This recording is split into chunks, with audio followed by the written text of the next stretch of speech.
Oi pessoal, eu sou o Alessandro e hoje eu vou comentar esse quadrinho aqui, Satsuma Gishiden volume 2, né? Bom, o título em português fica Crônicas dos Leais Guerreiros de Satsuma. Isso aqui, na verdade, nesse vídeo eu vou dar as minhas segundas impressões sobre esse quadrinho. Deixa eu explicar essas segundas impressões. É pelo seguinte, né? Eu penso que a primeira impressão sobre uma obra nem sempre é a que fica. A gente pode ser injusto, né? Olhando uma obra só pelo seu volume 1, né? Isso é, às vezes, sobre o volume 1, os vídeos sobre o volume 1, por exemplo, eles têm muitas visualizações, acaba tendo uma repercussão maior. Mas eu acho que, em termos de honestidade, é muito legal ter um segundo olhar. Então eu faço questão de, com a maior parte dos quadrinhos que eu comento, dar ao menos um segundo olhar, né? Porque às vezes o primeiro olhar foi muito empolgado e o segundo, quando a gente continua lendo a obra, vê que aquilo não se sustenta, ou então o primeiro olhar foi muito caramba, isso não é legal, e o autor estava só armando o tabuleiro para contar a história, né? E aí depois a coisa melhora muito, né? O que eu vou dizer é o seguinte, né? Nesse caso aqui, as minhas segundas impressões são tão empolgadas quanto as primeiras, assim. O nível não cai nem um pouco. Satsuma Gishiden é escrito e desenhado pelo Hiroshi Hirata, né? E eu considero esse mangá aqui um dos melhores quadrinhos lançados no Brasil nesse ano de 2020. Serão 3 volumes, e o terceiro volume, que vai sair agora no começo de dezembro, ele teria que ser muito, mas muito ruim para estragar o que foi feito no primeiro e no segundo. Mas eu acho isso muito improvável. Vou mostrar um pouco de desenhos enquanto eu falo, né? Eu fiz comentários mais gerais sobre a obra, sobre, sei lá, algumas temáticas trabalhadas no primeiro vídeo, né? Inclusive eu recomendo, caso você queira ver, né? Eu vou deixar o link aqui na descrição para você dar uma olhada. Mas, assim, nesse segundo eu já vou entrar de maneira um pouco mais direta na história, né? O que nós temos nesse segundo volume? Nós vemos o início da grande empreitada dos leais guerreiros de Satsuma. É aquilo que eles chamam de uma guerra sem armas. O que é? É uma enorme obra, assim, né? Uma enorme obra para lidar com enchentes. Enchentes num local muito distante do feudo deles, e que essas enchentes elas afligem a população há séculos, podemos colocar assim, e sempre trazem grandes perdas, assim, né?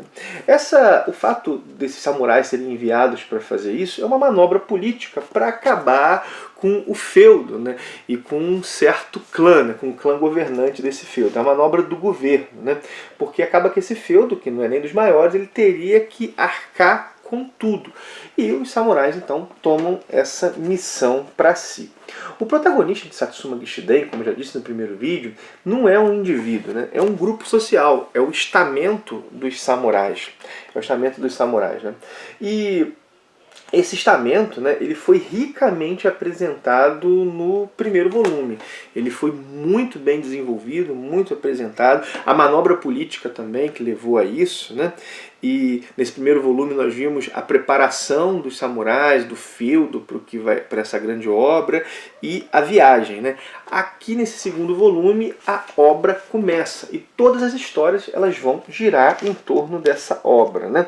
É uma situação que vai ser explorada por diversos ângulos. Na prática, Satsuma Gishiden tem esse volume aqui, ele tem vários contos curtos, assim, e cada um desses contos acaba explorando uma dimensão dessa situação maior. É muito interessante, assim, né? Tem contos, os contos vão explicar, por exemplo, o que significa para aqueles samurais estarem vivendo o que estão vivendo, né? E esses samurais eles são diferentes entre si, há posições sociais diferentes, indivíduos diferentes, e isso tudo é explorado aqui. E uma novidade nesse segundo volume é que nós vemos o olhar dos moradores da região onde a obra está sendo feita, né? E também a manobra do governo em relação a esses moradores, sobre como esses moradores devem tratar os samurais, né? Vemos o que as enchentes significam, o peso dessas enchentes para aquela população, como que essa população lidava com as enchentes até então, e frequentemente também nesses contos aqui são trabalhados o quanto que os valores pelos quais esses samurais vivem, e pelos quais eles foram educados, estão na contramão da situação em que eles estão colocados.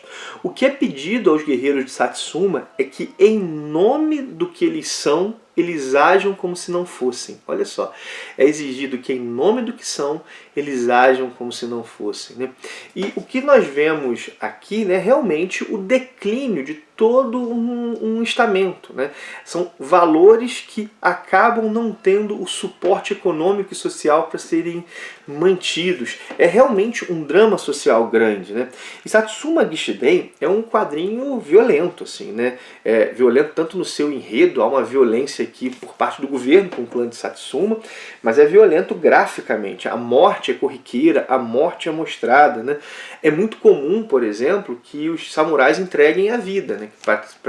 Pratiquem o seppuku, né? Que eles entreguem a vida em nome de algo. E esses suicídios rituais, eles são mostrados aqui.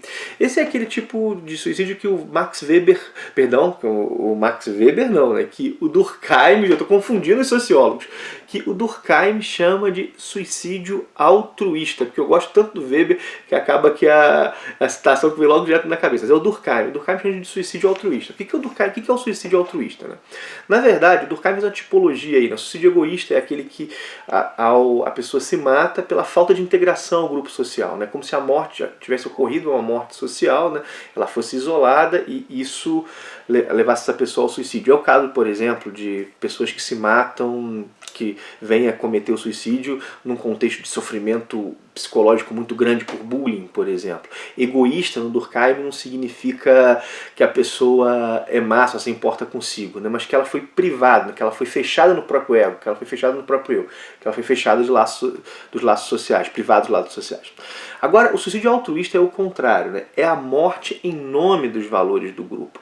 É alguém, por exemplo, pensem, sei lá, o soldado que fica para trás para salvar.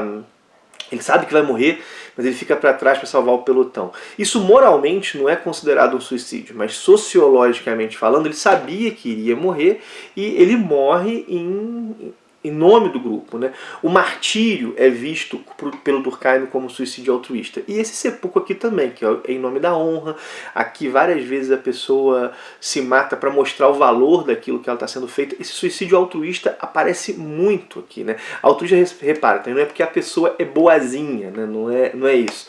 A altruísta aqui tem um significado sociológico preciso, no caso do Durkheim, que é a morte, é a vida ofertada pelos valores do grupo, né? Isso aparece bastante aqui, né?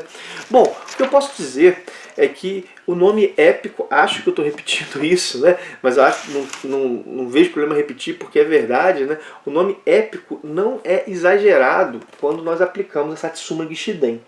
Como eu disse, são vários contos, e esses contos eles formam um todo que é grandioso, né? Mas os contos por si só eles têm valor. Por exemplo, tem um conto que é sobre um ladrão de arroz.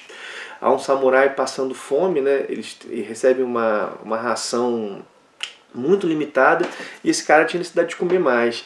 E há um outro que rouba arroz para ele, só que dá o arroz para ele sem saber, sem dizer que é arroz roubado, né? E isso tem um impacto muito grande na honra deles, é um conto bem legal.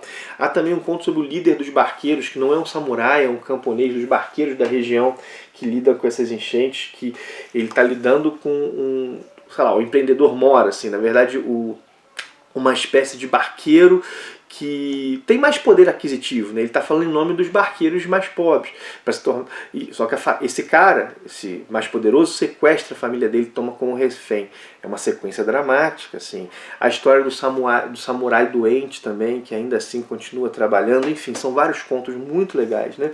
Bom, fica assim, um ponto que eu acho que é importante levantar, né, ainda mais depois do tipo de resenha que eu trabalhei aqui, é que Satsuma Gishiden não é bom só por causa das ideias que traz, né? É e nem só pela reconstrução histórica, que é magnífica, assim. A história é envolvente. Cara, é muito agradável ler isso aqui. O trabalho que Hiroshi Hirata faz em termos narrativos é muito bom. Os desenhos dele são ótimos, deixa eu mostrar para vocês, os desenhos dele são ótimos, e a história é envolvente. Nós realmente nos sentimos tocados pela situação dos samurais. Bom, eu não sou um grande conhecedor de literatura dos samurais, assim, mas dado o pouco que eu conheço, é bem diferente, assim, né? A situação trabalhada é bem distinta. É um baita quadrinho, na minha humilde opinião, um dos melhores lançamentos do ano. É uma grande obra mesmo, assim, uma grande obra mesmo. É muito bom ver isso lançado no Brasil. É um dos melhores quadrinhos, na minha opinião, de 2020 e um dos melhores do catálogo do Pipoca e Nanquim, né? Enfim, é isso. Tá aí o meu olhar, minha segunda impressão sobre Satsuma Gishiden, Crônicas dos Leais Guerreiros de Satsuma. Você já sabe tudo que eu vou falar agora, né? Não esquece de curtir, de comentar se você está lendo, de se inscrever no canal caso tenha chegado por esse vídeo. Tem vídeo sobre quadrinhos todos os dias por aqui. Quero lembrar também, né, do link da Amazon, está na descrição desse vídeo, está no primeiro comentário também. Caso você vá fazer uma compra nessa loja, se entrar pelo link, ajuda demais o canal. E vou deixar também o link de Satsuma Gishiden, caso você tenha interesse nesse quadrinho, né? Ah, uma coisa, Satsuma Gishiden está numa promoção ainda, né? Uma promoção até que é fora da Black Friday, que são os três. Cada volume está lá com o seu preço, né? Mas se comprar os 3, ganha-se 30% de desconto em cada um, né? O primeiro e o segundo já saíram e o terceiro está em pré-venda, né? Bom, a pessoa que comprar na Amazon agora vai receber os 2 primeiros e quando a pré-venda... Bom, quando for lançado, recebe o outro, né, do terceiro. Enfim, né, até essa promoção de 30% foi a promoção que eu utilizei, né? Acho que vale a pena colocar. Essa promoção só vai aparecer lá no carrinho quando a pessoa fechar. Caso alguém tenha interesse, achei que vale a pena mencionar isso. Mas é isso, minha gente. Valeu por ter assistido, um abração e até o próximo vídeo.